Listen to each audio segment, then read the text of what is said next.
Dogs out there going to things. They're still on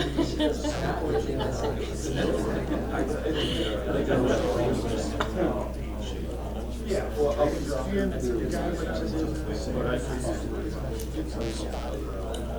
thought they were good.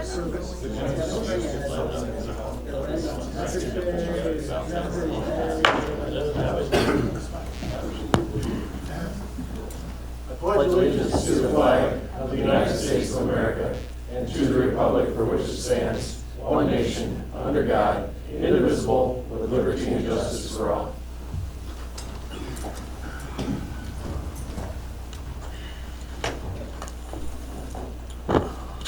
I'd like to call the Lamar City Council regular meeting for Tuesday, November 7th at 12 p.m. to order.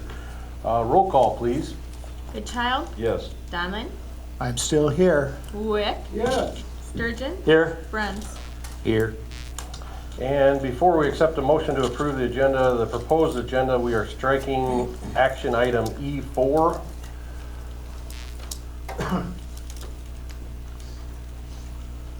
Motion to approve the agenda, striking E4. Second. We have a motion and a second. All those in favor say aye. Aye. Opposed?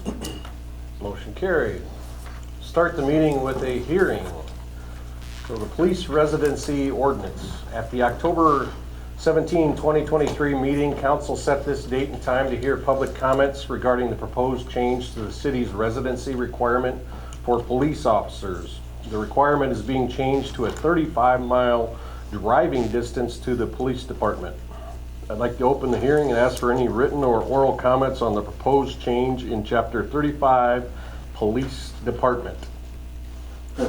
Anybody here to comment on that?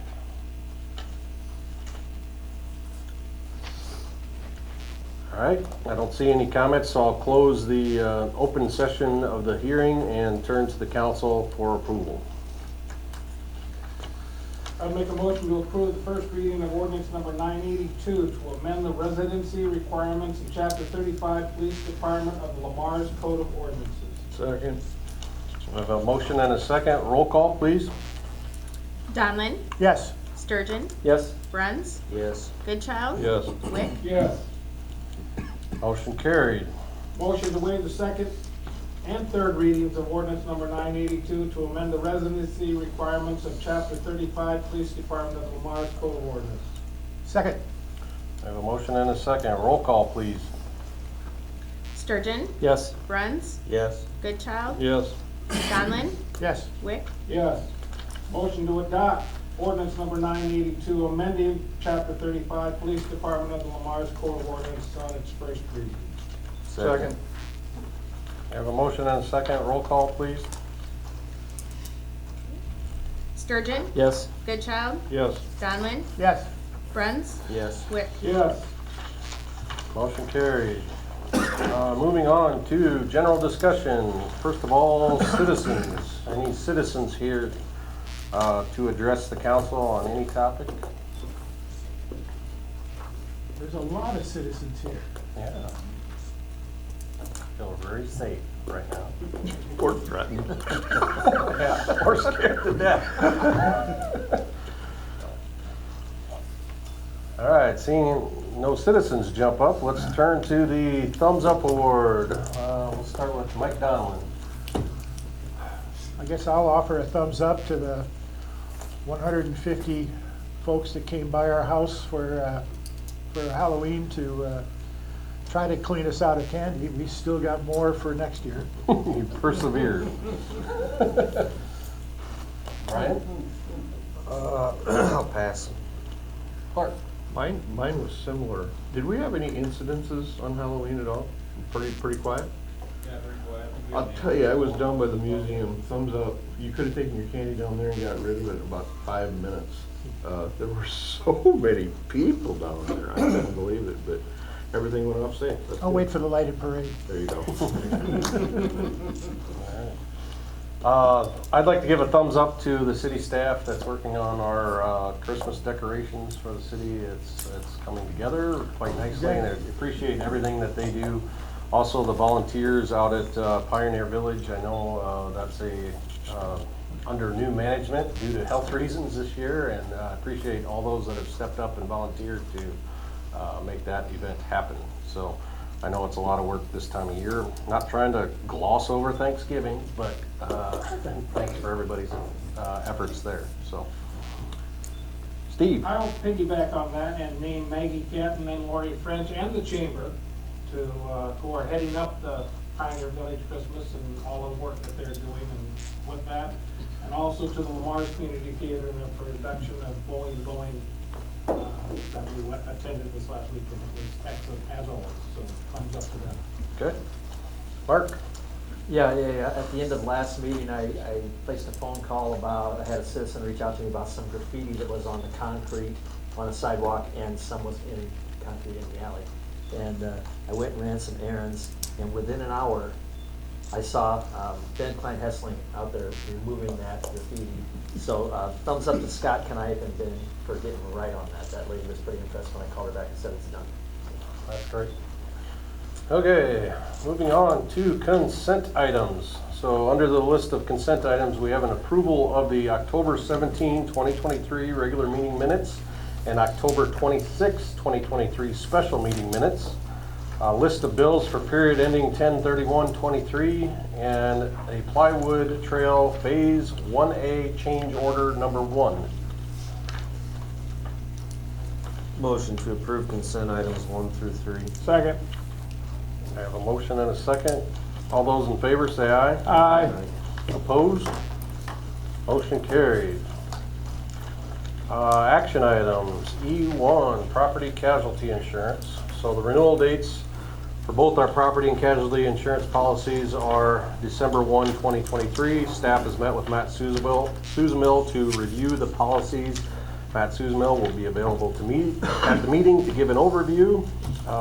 Administration recommends continuing to insure with Iowa Community Assurance Pool ICAP for the property casualty insurance. If approved, the coverage cost will be $51,910 more than last year. Good afternoon, Council. As Rob said, I'm here to deliver the 2023 ICAP renewal. I did meet with Jason and Joe a few weeks ago. A little bit of background on ICAP for those of you that don't know. ICAP is a pool of similar risks that have similar exposures. They purchase reinsurance to help protect themselves from catastrophic losses. The best way to kind of describe reinsurance is if you imagine an inverted triangle with ICAP at the tip. They purchase layers of insurance on top of that by reinsurance carriers. These global reinsurance markets are really tightening up underwriting lately, and they just have a limited capacity to write new business, which is driving up rates through the roof for pools, carriers, and down to the consumer alike. We are probably still in the hardest insurance market of our lifetimes, anybody in this room. Some key factors that are causing that are just poor investment returns, increased severity of claims worldwide, and just the limited number of reinsurance carriers that are willing to write new business. Some other factors that cause the increase, just as specifically to your account, are just increased operational budgets, increased auto valuations, and increased property valuations. So when you kind of throw that all together in a pot and sort it around, that's where you're getting that 16.71% increase. And given what we've been seeing the last year in the marketplace, it's actually not a terrible renewal. I don't like delivering renewals or increases in renewals, but from what we've been seeing, it's pretty solid. We can go through the second page line by line. The black left-hand side column is the current, the blue middle column is the renewal. The first line item there, general liability, again, back to that operating expense, there was about a $1.5 million additional operating budget. So that came to an 11.81% increase on that line.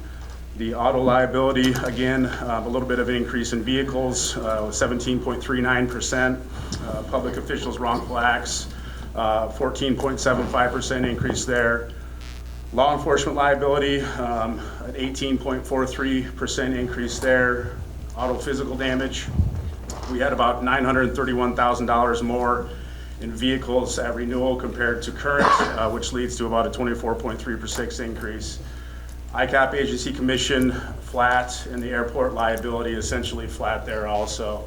So when you add all that up, for the for the casualty portion, it's about a $15,000 increase from last year to renewal, which is about 14.16%. Moving on to the property, and property is kind of the redheaded stepchild right now in insurance. 10, 15 years ago, it used to be liability, now it's property. Nobody likes large property. ICAP, fortunately, is well prepared for this. From last year to this year, you guys increased your property valuations by about $16.294 million. ICAP has built in a 10% increase in building valuations across the board. That's just to try and catch up with having buildings underinsured, which is a common problem amongst the insurance industry right now. The inland marine, a little bit of an increase there, and then the crime and boiler, the same. So the property portion for this year increased about $36,000, which is about an 18.08% increase. When you combine the two, that's where you're getting that 16.71% increase on the property casualty side of things. I did include on the last page, I got this right before I met with Joe and Jason, the work comp audit for this last year. Payrolls were switched around a little bit for ambulance services, or firefighting services and things like that, which is going to result in about a $50,000 check back to you guys for a refund on the work comp. So there's that, I guess. Questions at all on anything? Are we properly covered? Yes. ICAP, like I said, ICAP is a pool. They formed these in the early 80s to insure entities, municipalities, counties. They have great forms that are specific to you guys. Yeah, I mean, yes, you're properly covered on all ends, yeah. So this increase comes mid-year in terms of our budget process. Are we accounted for in terms of being able to afford this portion in our current year? Yep. And then you could build the rest into whatever your preparations are for next July. Okay. Dovetailing off that, when is our renewal? Is it? 12/1. It is, okay. December 1st for the property casualty portion. Okay, that's a good question. Work comp is July 1st, property casualty is December 1st. I knew something was in July. Yeah, so that's the okay, work comp. okay. That's that refund you're getting from that last page there. Audits tend to trail about 4 or 5 months behind the expiration date on work comp, and that's where that audit is coming from on the work comp side. All right.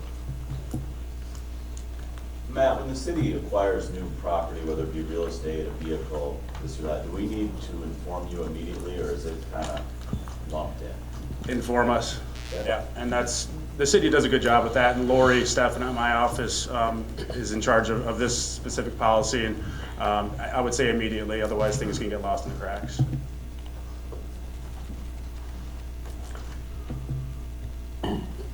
Only because of my experience with it, ICAP has a very unique provision in their policy that specifically says if you meant to insure it, we'll insure it. So if they fall through the cracks, Should be covered, should be covered. And that's only because the policy is written by public entities, so for public entities. Motion authorizing the renewal of the city's Lamar's property and casualty insurance with Iowa Communities Assurance Pool ICAP at a cost of $362,510. Second. I have a motion and a second. Any further discussion? All those in favor say aye. Aye. Opposed? Motion carried. Thanks, guys. Thanks, Matt. Moving on to action item number 2, the offer to purchase property. There are 3 city-owned parcels of land north of Parkview Terrace Mobile Home Park containing 4.37 acres, 4.82 acres, and 28.95 acres respectively, for a total of 38.14 acres. This area has been identified in the Lamar Community Development Plan, site number 4, for medium-density residential development with smaller, more affordable footprints. The city has received a formal offer for the 38.14 acres. Administration recommends council move ahead to a public hearing. For the television, Mark, can you tell us where this property is, please? Or for the audience? Yeah, west of the Galen Ball Fields and north of Parkview Terrace Trailer Park on Highway 3 to the west of town. Okay. That's what I thought. I mean, that's what it says. Is it being used for any city purpose now? No, release it for farm ground. Oh, it doesn't even involve the leaf site? No, now what is for sale. Okay, okay.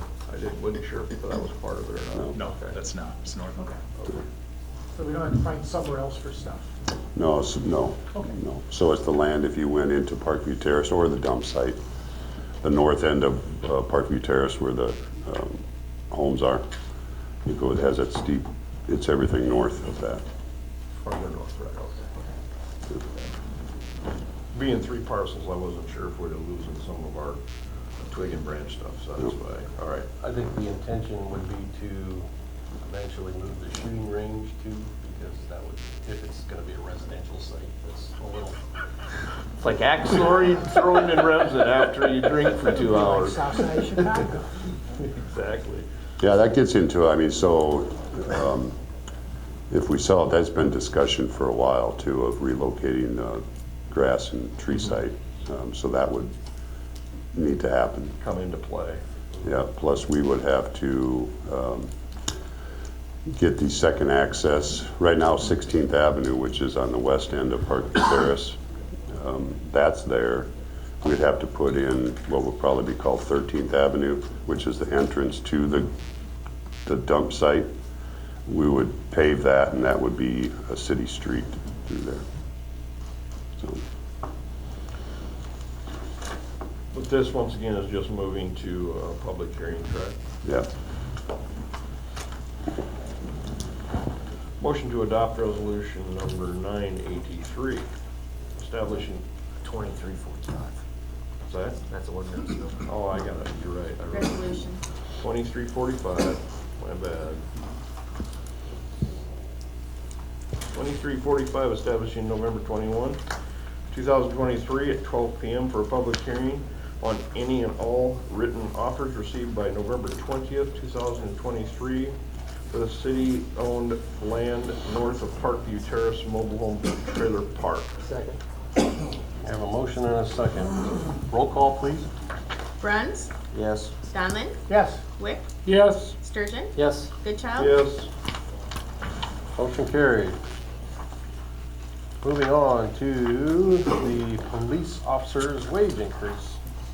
The police chief and assistant police chief have brought forward suggestions to help attract and retain qualified police officers. One of those suggestions was to increase wages. Compared to state, county, and the surrounding areas, city wages are below average. Meetings were held with the Public Safety Committee and the Administration Committee to discuss suggestions. The Public Safety Committee recommended a $4 an hour increase for all police officers and full-time fire rescue employees. The Administration Committee recommended a $4 increase for all certified police officers on the police department. City Administrator is recommending the council approve a $4 an hour increase to all police officer positions beginning January 1, 2024. All other wages will be evaluated and addressed later. It is also recommended that at the same time we implement a 10-step wage scale for police officers to replace the existing 7-step wage scale. A $4 an hour increase would have a $89,500 impact to the current budget. It is recommended that American Rescue Plan Act funds be used to implement the increase.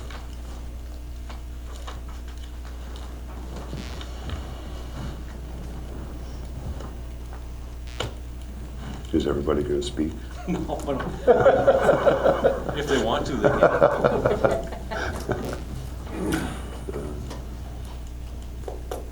Go ahead. I guess I can just say how this started. About 2 months ago, I came to the mayor and expressed to him concerns that we had with the retention of our officers. We have been going through a cycle of hiring really great folks that tend to stay for a year or two and then move on to departments where they're getting paid getting paid much better. And on a money side, you know, every time we hire somebody, it's a $30,000 to $40,000 investment to train them.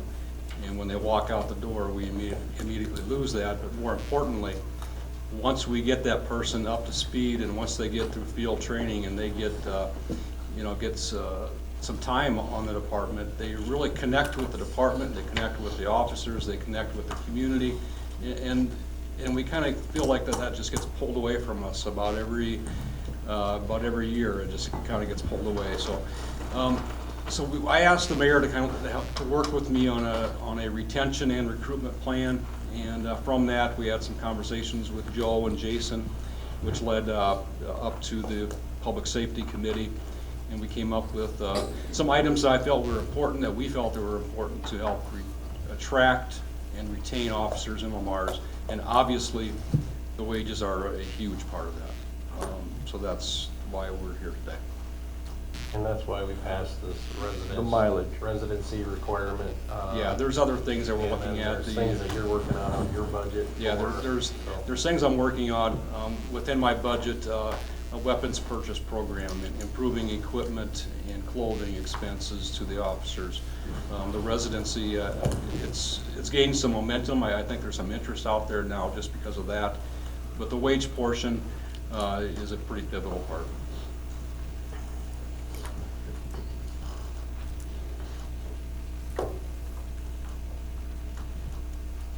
Thoughts, questions for Chief? Well, I know coming out of Finance Committee, we totally side with your concerns and the issues that you're facing. So I personally have zero problem supporting this situation, this solution. So. I think if this passes today, I think we're going to be very competitive again.